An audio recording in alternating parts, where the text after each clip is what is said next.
third day dito sa Taipei, sa Taiwan. So same weather, almost 21 degrees ngayong umaga. And then high of 25 degrees. And ang itinerary daw namin ngayon, so meron kaming tour sa Wulai and then may private car. Narinig ko na si Tatas. Tatas! Sino pogi? Ay! Sino pogi, Tatas? Wawa! Wawa? Wawa? Ito na yung ride namin for today. Yung sundo namin na rented car. And then meron din siyang English-speaking na guide. Yan, dahil marami kami, 9 or 10, kaya dalawa yung nirent na sasakyan.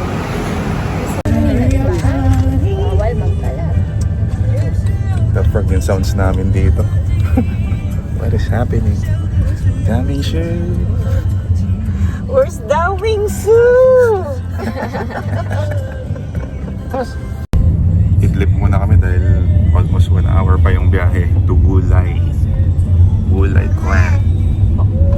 Grabe, pantor nila, Mercedes. Pero mura lang yun to. Mura lang yung ticket, magkano lang isang tao? 1.8 yata. Ito yung first stop namin dito sa Neidong National Forest Recreation Area. Kuha muna ng ticket. It's another walking day again dito sa National Forest sa Taiwan. Narinig yung buhos ng waterfalls. Ito yung maingay na waterfalls.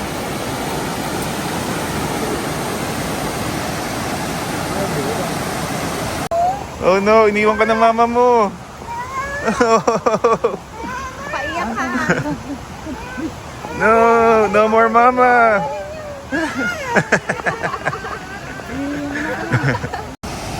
Meron silang dam reservoir. Dam, anong pakiramdam? Anong pakiramdam? Dam, anong pakiramdam? Wow naman. Ganda. Ano ba to? Europe ba to? Europe ba to? Canada? Hindi. This is dam. Anong pakiramdam? Kainis yung mga ano dito. Ilog dito, ang linis. Actually sa reservoir to, pero kahit nun after nung reservoir, sobrang linis. Lucas, babe. Dito. Oh, picture ka muna. Paano maging pogi? Tawagin mo nga itong apo mo. So wala pa lang masyadong pupuntahan dito sa National Forest Park nila. So konting lakad lang, nandito ka na sa may reservoir, sa may dam, sa Miss Louis Gate. Dito kami ngayon. Then after that, kung didiretso pa kami, wala na. So trail na lang siya. And mostly rainforest na lang. Tsaka view ng ilog. Nothing else. Mas, TikTok ka Lucas ha. Kompletuhin natin yung isang linggo mong iyak. Ayan. Day 1. Grabing reservoir yan. Grabing dam. Kulay blue ang tubig.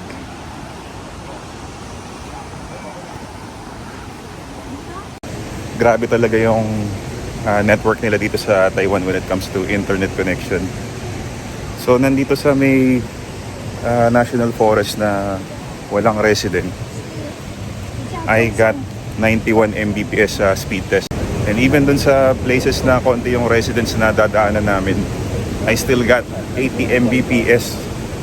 So nowhere near sa Pinas. So usually sa Pinas yung mga ganun na area, it's either you get less than 5 Mbps or mostly dead spot, as in walang data.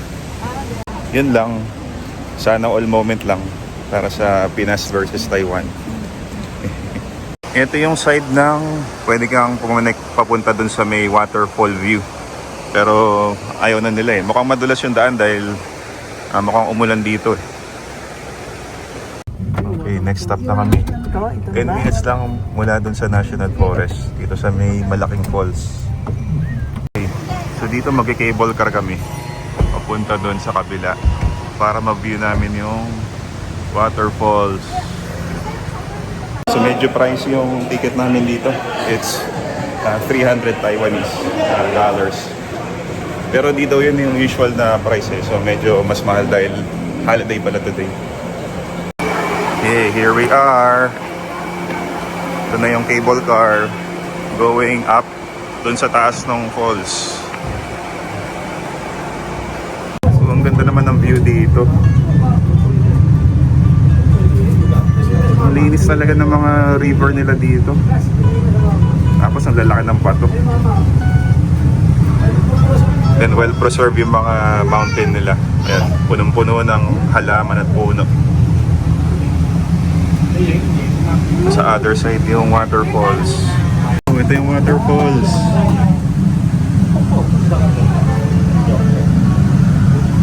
Pero portion lang ng waterfalls yung kita dito.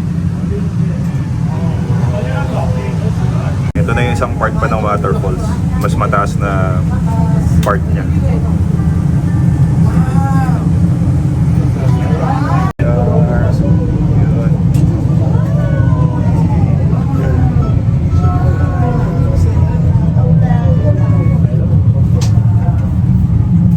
Ito na agad, short ride lang. Slowly but surely, ito na kami. You know, nasa taas agad kami ng Wulai Waterfall.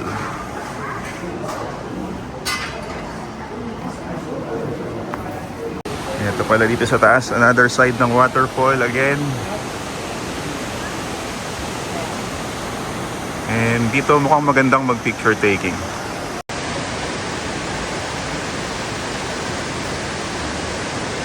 So mga nagutom na and meron dito mga small dishes na pwedeng kainin. Itong crispy wings with rice and Taiwanese fried chicken. And let's also try the pork sausage. Try natin yung mga nabili dito. And squid ball, patingin. Mainit.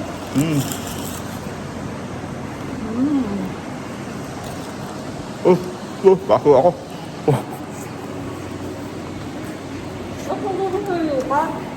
Nothing fancy, regular squid ball yung lasa. Tapos ito, 45 Taiwanese dollars, almost 90 pesos. Try natin. Mukhang regular lang gunisa sa atin eh. Ito sa kailan nito sa Pino. Parang kakaiba yung lasa niya. Parang ano, may mga spices sa loob. Chorizo yan. Big chorizo. Chorizo, sobrang tamis eh. Ito hindi.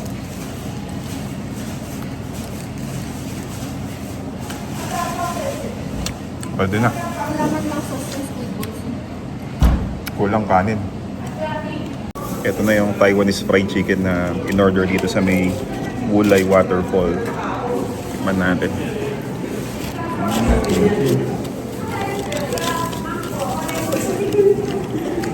Ang sarap yan lang, walang kanin. Pero yung isa yung next na bibigay sa atin yung crispy wings. May rice siya sa ano eh. Sa loob ako kasama. So ayun na, yun yung may rice.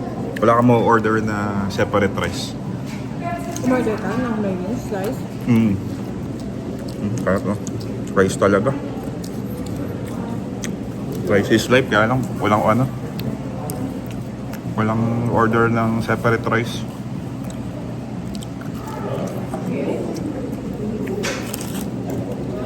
Language barrier yung dalawa, hindi magkaintindihan. Para tuloy nag-aaway. Crispy wings with rice. Ayan, nakapalaman yung rice. Parang pala ka. Ito na yung wings na may stuffed na rice. Ano, mag-voting tayo? Sobrang nipis nung ano. Sobrang nipis nung chicken. Para tuloy naging langkunisa na may rice lang ito.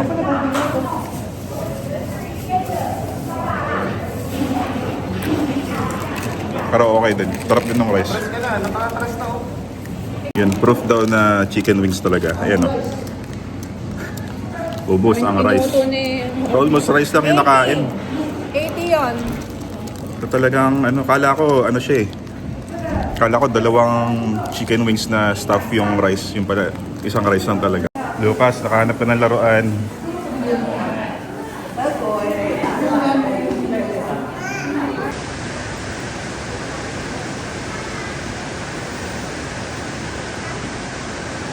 Ito, after dun sa maliit na kantin nila, dito tayo sa Wushen Temple. Baka dito rin yung lake na pwedeng mag-boating. Check natin. Ito nakala namin nung una. Pagbaba namin ng station, yun na yun. So dito lang kami. Dito kami bumaba. Tapos, yan yung buong mapa. Medyo matinding lakaran na naman to. Lakaran na takyatan. Nakikita ko na eh. Ayan o. Sa awang dito sa mga puno. Puro hagdan pa rin. Ayan. First stop pa lang, dami na nagsusukuan. No? Marami-rami ring steps ito. Nabilang nyo ba? Mga ilang 100 steps din ito. Yan. Dito na kami sa may patag na area. So, most likely mga 200 steps or more yun. Nako. Hindi na makontrol ni Kuya. Ayan na. Naku, mahuhulog na sila. Ayan na. Oh no! This is viral! Ipapost ko to. Fish daddy, oh. Ay, laki ng isda. Oo nga. 3. Kung gusto mag-boating, $120 per person for 20 minutes sa mga adult. Tapos diyan kayo magbo-boating. Malinaw na parang lake dito bago bumagsak ng waterfall. Tapos may mga koi fish. Daming koi fish. Lalo dun sa malalim, daming koi fish. Yan o. Paikot lang kayo dito. Maliit lang yung boating area. Pero scenic naman. Saka calm yung water. Yan, meron na namang koi fish. You know.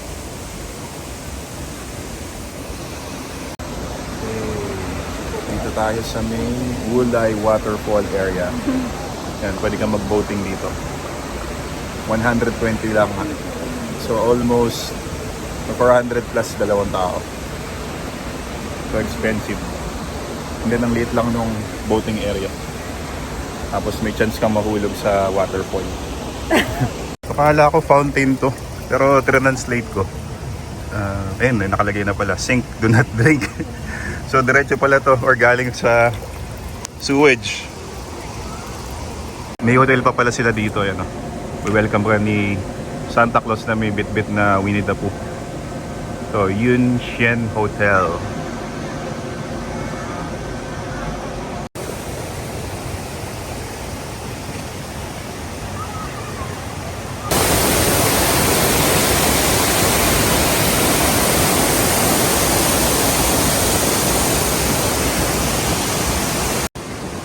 Ito, medyo easy na yung pababa, less effort, pero nakakalula ang tarik. Ito yung mga itsura ng ito na itsura ng defeat, mga pagod na pagod, nakalakad pa panik. And to think, parang ano lang siguro mga 20% lang yung na-explore namin dun sa taas. So kala namin sobrang mahal nung bayad dito, $300 Taiwanese on a holiday. Pero pwede na rin, sulit na rin. Lalo kung siguro mga 4 hours kayo mag-stay to explore or more. Masusulit yung bayad. Na, uwian na. Hindi pala uwian. Pababa na sa may parking.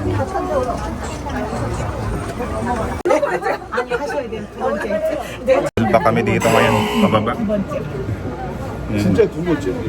아니 내가 막내라며 여기 생각 중에 Dito tayo sa side na to kasi dito kita yung waterfalls.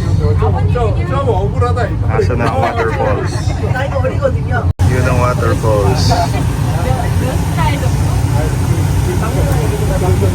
Parang di naman natin kita yung kanina. Kita rin natin yung kanina.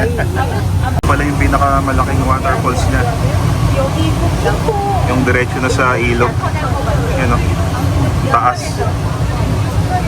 Huwag lang mahulog tong phone. Ang ganda sa ilalim, lalaki ng bato. Wow. So nice.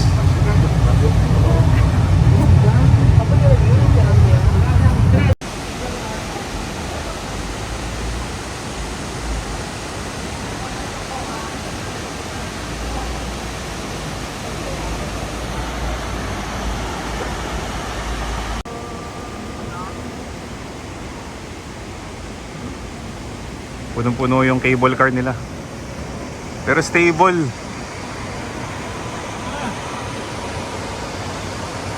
Hindi man lang umuga eh.